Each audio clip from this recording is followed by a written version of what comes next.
The year is 757, Grand Calendar, and thus the threshold of fate is cast open. Nobody could have known then that this simple disturbance was but the first of countless calamities to come.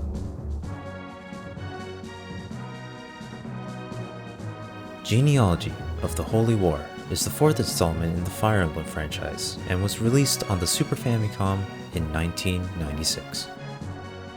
What makes Genealogy stand out from other tactical RPGs, including, but not limited to, the rest of the Fire Emblem franchise, is the way in which it mixes Legend of the Galactic Heroes level political drama and large-scale military tactics with Fire Emblem's character-driven storytelling, support bond mechanics, and fantasy setting.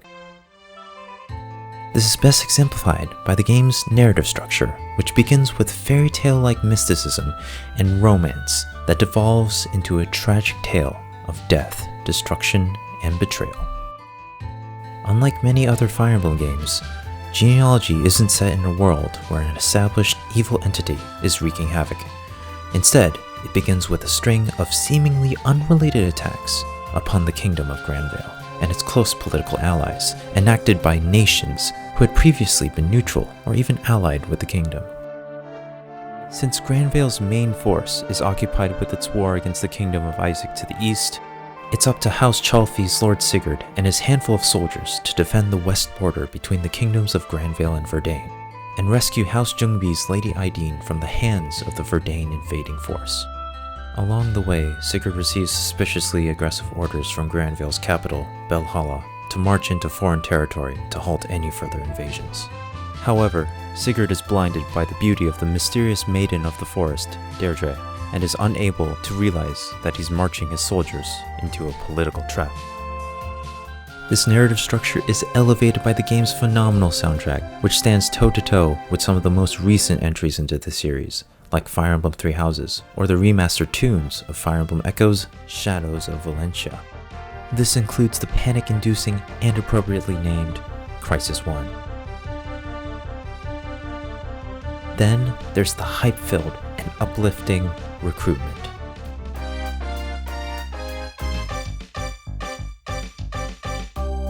Genealogy has no shortage of iconic themes for every situation and story beat, all of which fit Genealogy's romantic yet melancholic tone. One especially notable theme is Conversation 1, which is a piece filled with sadness and regret, but has a hint of hope to it, like the sacrifices made on the journey won't be in vain. In a way, Conversation 1 is the one piece that perfectly encapsulates why Genealogy's narrative and the execution of that narrative feels so real and impactful, as it reminds you that no conflict is without sacrifices. Sacrifices that can shake you to your very core and make you question why you fight on, through all this suffering, this pain, this regret. The weight of these sacrifices are further emphasized in Genealogy's gameplay mechanics, which force you to come to terms with the immense scale of this conflict. You aren't just leading a ragtag group of heroes against an easily identifiable antagonist. You are a military commander, participating in a war between massive nations, and your tactical decisions must take civilian lives, ally lives, and even the lives of your enemies into consideration.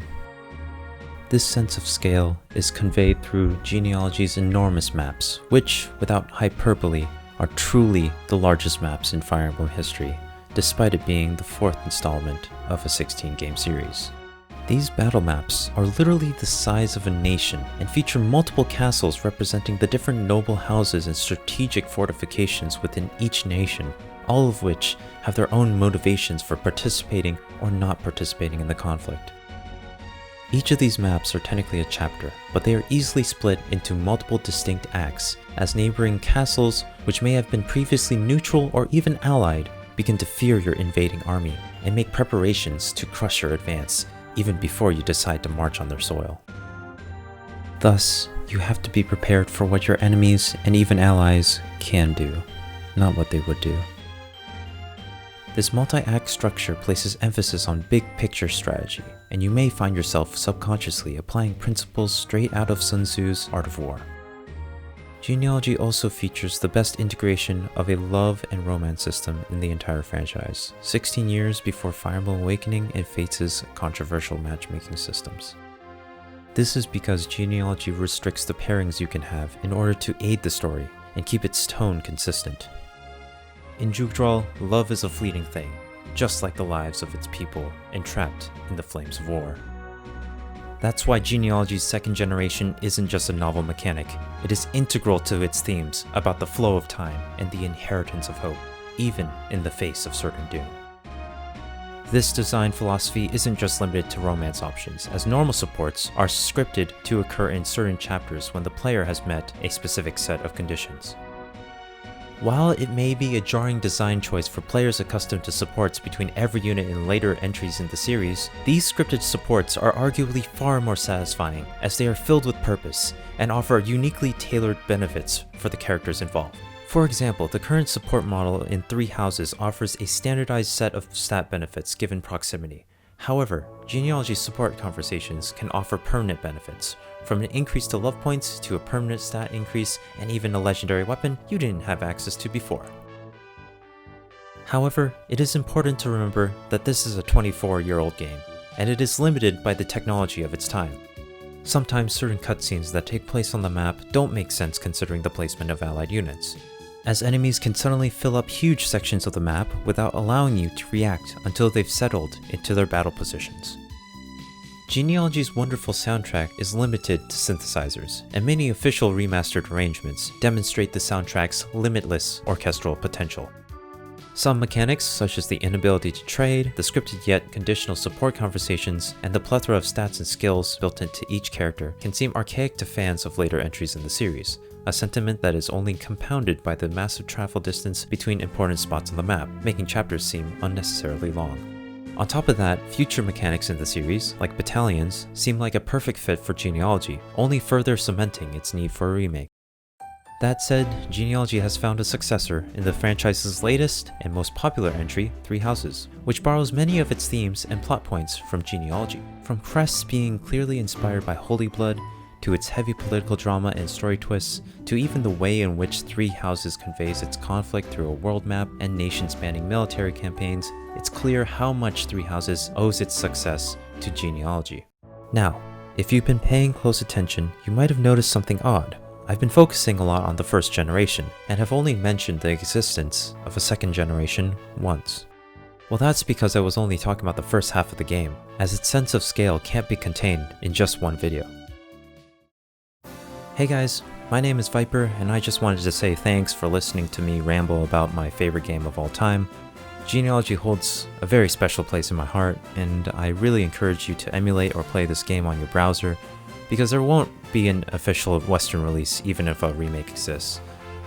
Speaking of which, please don't wait for the remake to try this game out, as there might be something that the original has that you may like that the remake doesn't. But I won't even be able to talk about that until a remake is actually announced and then released. Anyway, if you like video essays like these or other content related to anime, manga, and games, I highly recommend hitting that subscribe button, and if you really like this particular video, go ahead and drop a like, it really means a lot. Okay y'all, have a great day, night, morning, whatever, and I'll be seeing you next time. Bye.